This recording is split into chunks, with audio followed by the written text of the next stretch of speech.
जी सुनील जी, आज की प्रेस वार्ता किस पर है? सबसे पहले तो आप सब लोगों का बहुत बहुत शुक्रिया कि सबसे पहले तो आपने प्रोटेस्ट कवर किया, उसके लिए भी हम शुक्रगुजार हैं। उसके बाद प्रेस कॉन्फ्रेंस के लिए आप आए। इस प्रेस कॉन्फ्रेंस का एक मकसद है हमारा कि भाई आज का जो प्रोटेस्ट रखा था वो क्यों रखा था, वो सरकार तक चीज़ें पहुंचाने की कोशिश की है हमने, एफआईआर के लिए एप्लीकेशन भी दी है। साथ ही साथ हम ये कहना चाहेंगे कि भाई इस मुद्दे के ऊपर एक लाइन, एक ऐसा आदमी पूरे हिंदुस्तान के अंदर सबकी दिल आज़ाराई करता है, उसमें चाहे हिंदू हो, चाहे मुसलमान हो, चाहे कोई हो, क्योंकि किसी को माफ़ नहीं करता है। हर 8-10 दिन के बाद कहीं ना कहीं ये प्रोग्राम कर रहा होता है और जो भी कम्युनिटीज़ के ख़िलाफ़, कभी मुसलमानों के ख़िलाफ़, कभी हिंदुओं के ख़िलाफ़, कभी इसके ख़िलाफ़, कभी उसके ख़िलाफ़, ये बोलता रहता है। लेकिन इस बार तो इस आदमी ने हद कर दी कि इसने, जिसे हम मानते हैं कि भाई दो जहां अल्लाह ताला ने अगर बनाए तो वो हजूर अकरम सल्लल्लाहु अलैहि वसल्लम की बसीरत के लिए बनाए, अगर वो नहीं होते, जहां नहीं होते, लेकिन उनके ख़िलाफ़ भी इसने आज इस तरीके की बातें की हैं। लेकिन आज की जो प्रेस कॉन्फ्रेंस हमने रखी है, इस प्रेस कॉन्फ्रेंस में मैं कुछ बातें पूछना चाहता हूँ यहाँ के, खासकर जम्मू कश्मीर के पॉलिटिशियंस से, जिन्होंने बहुत बढ़िया तरीके से और बड़े सलीके से इलेक्शन के अंदर जो है हिंदू मुसलमान किया, पहाड़ी गुज्जर किया, डोगरा कश्मीरी किया, सब कुछ करके अपने वोट बटोरने के चक्कर में लगे रहे। लेकिन आज इस मुद्दे पर एक उनके मुंह से दही जमा और एक जो है अल्फाज उनके मुंह से नहीं निकला। कुछ लीडर्स जिनको मैं यहाँ आपके विसात से मुखातब करना होकर कहना चाहूँगा कि फ़ारूक अब्दुल्ला साहब, आप कहाँ हैं? कहीं गाना शाना गा के अगर आप फ्री हो गए तो इसके ऊपर बात रखें, क्योंकि आपकी पार्टी और आप अभी इलेक्शन लड़ रहे थे और आपने जितना पोलराइजेशन हो सकता था उतना तो किया आपने, लेकिन जब हजूर पाक सल्लल्लाहु अलैहि वसल्लम की बात आती है तो आपको बात करने में तकलीफ़ होती है, आप बात नहीं करते हैं। साथ ही साथ मैं उमर अब्दुल्ला साहब से कहना चाहूँगा कि जनाब आप कहाँ हैं? उसके बाद महबूबा मुफ्ती साहिबा आप कहाँ हैं? आप तो ज़रा सी बात पे भी आपका ट्वीट आ जाता है, लेकिन उन ट्वीटों पे ये जब हजूर पाक सल्लल्लाहु अलैहि वसल्लम की बात आती है तो आपके ट्वीट क्यों हाथ डगमगाते हैं, आप बात नहीं कर पाते। और इसके बाद में कुछ हमारे पहाड़ी लीडर और कुछ गुज्जर लीडर हैं हमारे पीर पंजाब रीजन के, मैं उनसे मुखातब होकर कहना चाहूँगा कि जनाब मुर्तज़ा खान साहब, वहाँ पर तो आपने बहुत बढ़िया पोलराइजेशन की। वहाँ पर हमारे एक पीछे सईद मुश्ताक बुखारी साहब, उनकी वफ़ात हो गई थी, अल्लाह ताला उनके दर्जा बुलंद करे और जन्नत में आला जगह अता फरमाए। उसको लेके सोशल मीडिया में कुछ बच्चों ने कोई कमेंट कर दिए तो आपने तो तूफ़ान उठा दिया था।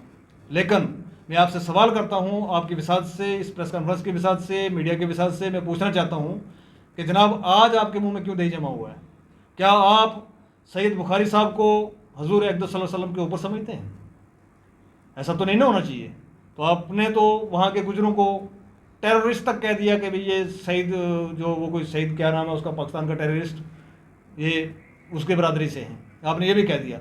लेकिन आज जब हजूर अकरम सल्लल्लाहु अलैहि वसल्लम की बात आई और आपके मुंह से एक बात नहीं निकली, आप आज आपकी वो प्रेस कॉन्फ्रेंस कहाँ गई? आज आपके वो वीडियोज़ कहाँ गए? यहाँ से जाहिर होता है कि आपको सिर्फ पोलराइजेशन करना है, गुजर पहाड़ी करना है और अपने वोट लेने हैं, इसके अलावा कुछ नहीं करना है।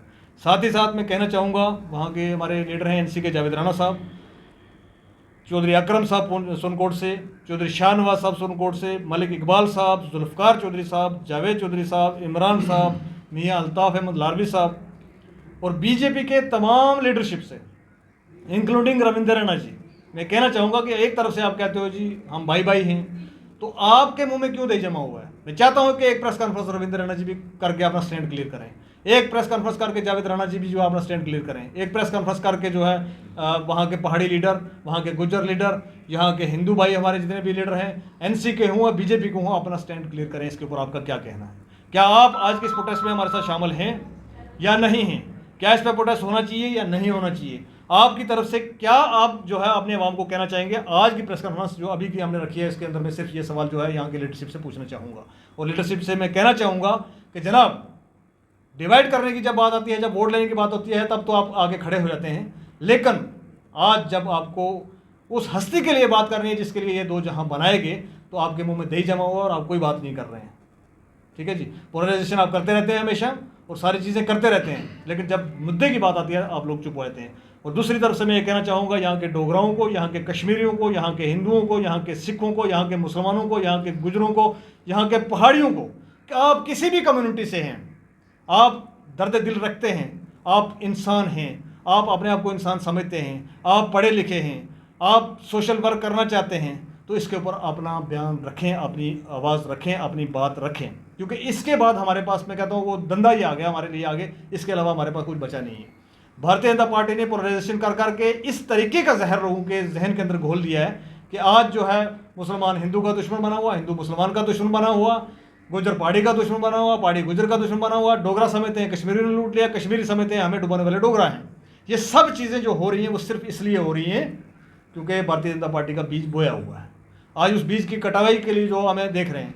दूसरी तरफ से इस प्रेस कॉन्फ्रेंस का ये भी मकसद है, मैं आपकी विसात से पूछना चाहता हूं मोदी जी से कि यहाँ अगर किसी बच्चे ने अगर फेसबुक पर कोई कमेंट लिख दिया तो उस पर UAPA लग जाता है, और ये एक मलून, एक ऐसा आदमी जो कम्युनिटीज़ को डिवाइड कर रहा है, सारा आम दिन को जो है वो मीटिंगें करता है और प्रोग्राम्स के अंदर चीज़ें करता है और नेशनल मीडिया उसको चलाता है, उसके ऊपर कोई कार्रवाई UAPA के अंदर क्यों नहीं हो रही है? उसको क्यों नहीं अरेस्ट किया गया है?